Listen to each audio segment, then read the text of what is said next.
Hey, this is Vishnu from Writer Geek Show, and we are a podcast that create awareness about things that you can Google about. Funny, isn't it? But please do go and check out our show if you are into podcasts. But the reason that I created this video is not, it's related to podcast, but it's not related to any of our channel's content. Recently, I got an email from one of our listeners. Don't want to take his name because the email has a very funny subject line. Let me just read it out for you. This is what the subject line says. Starting a podcast. So he's basically looking at some advice for starting podcast. Subject is starting a podcast, and in brackets he says, so that I never have to work for assholes again. The reason that I'm not taking his name here on this channel is because I don't think his current employees might appreciate being called assholes. So we'll just put it aside. But I've already responded to him, and I'm going to send this video as a response again. So let's dive into his questions. He has 3 questions, very good questions, I would say. But you know what? Before that, I just need to get some coffee. So I'll be back in a few minutes.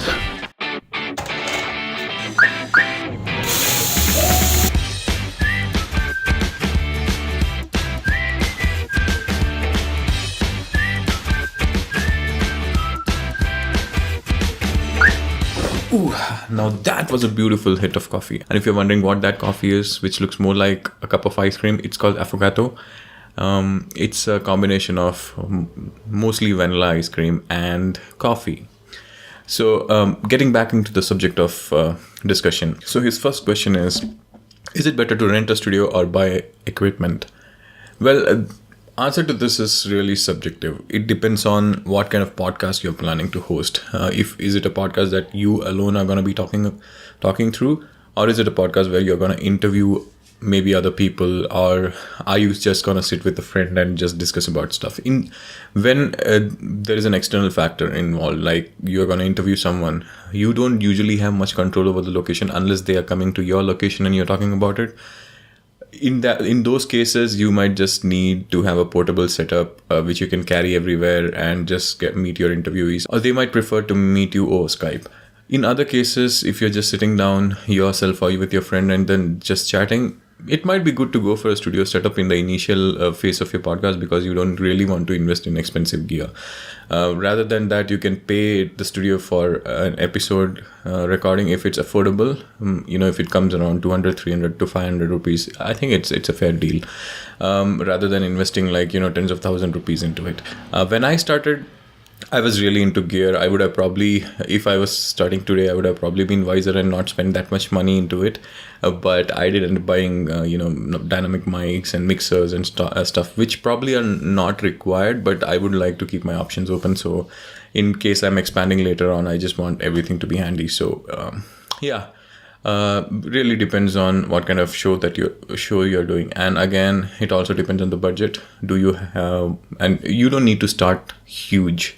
You can just have a lav mic, or you can just start recording a podcast on your phone. Of course, the quality difference will be visible, but again, when your podcast grows and when you get more traction, you can always upgrade. So what matters is the content. So initially focus on putting out good content so that people can really come and listen to your episodes again and again. The third factor that matters is environment where you're sitting. If it is too loud and stuff, then you might probably need to get a dynamic mic, a good setup which will help you to cancel out most of the noise. And if you are living in a place where noise cancellation is absolutely difficult, then yes, it's probably better to go for a studio setup. So yeah, those are the different factors on which things depend. His second question is how to create allied content around podcast. By this, what he means is how to use your podcast to promote other stuff.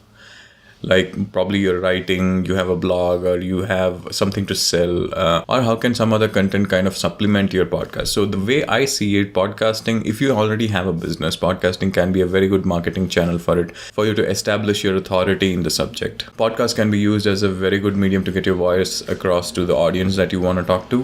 Let's say you have an umbrella business, talk about rains and umbrellas in your podcast, and people are gonna remember you as an umbrella guy.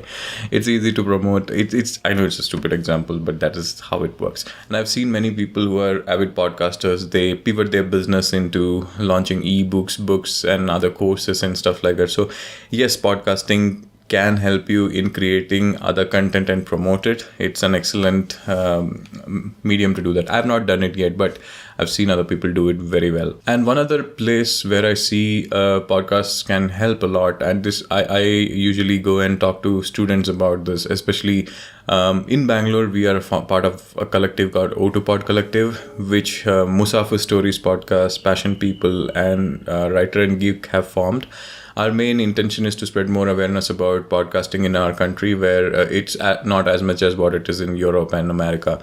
So we go to universities and we give talks about podcasts. So one of the things I tell them is, when you are trying to establish your expertise in a subject, let's say you're a student, you are looking for a job once you pass out, it's good to have a podcast talking about the things that you like, the things that you're passionate about, and talk about something that's in your area of expertise, so that when you're going out for a job, that podcast itself can be like a resume of yours. It would just give an insight about the expertise that you have on the subject to the listener. So that is something I suggest. So yeah, you can always have content revolving around your podcast. The third and most interesting question, and I think this is there in the minds of all the creators who are just starting out or who are planning to start out, is the time needed to the time that is required to be invested in a podcast to sustain it.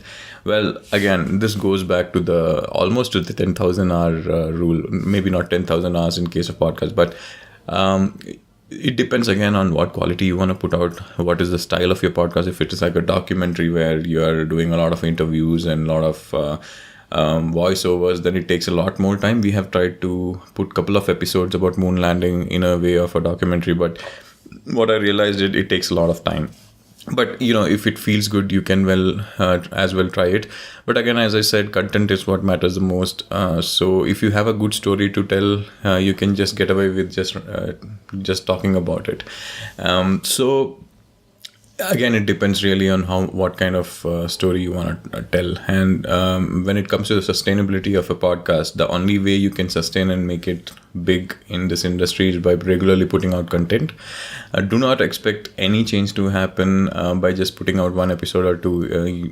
You should give it time to grow organically, for the listeners to come in and then to see the download shoot up. Good news is it's possible to have a career with podcasting. Probably the bad news here is to the person who wrote this email, it might not be immediate change. So you cannot just stop working for the assholes for a little bit.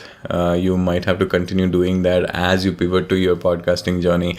I would suggest going to seanwest.com. It's a website by Sean McCabe. He talks a lot about something called overlap technique, where if you have a day job and you have a passion on the side, how do you manage to carry both?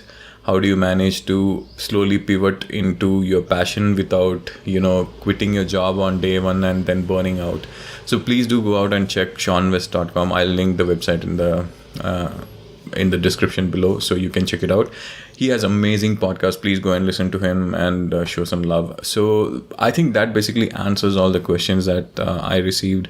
Would like to hear more questions on podcasting, and if it continues, I'll probably continue with this video thing. I'm not very familiar with how YouTube works, but I just want to give it a try and talk to the camera and see how it is. Is it uncomfortable? Probably yes, because I'm not used to it, but I'm not gonna stop because of that.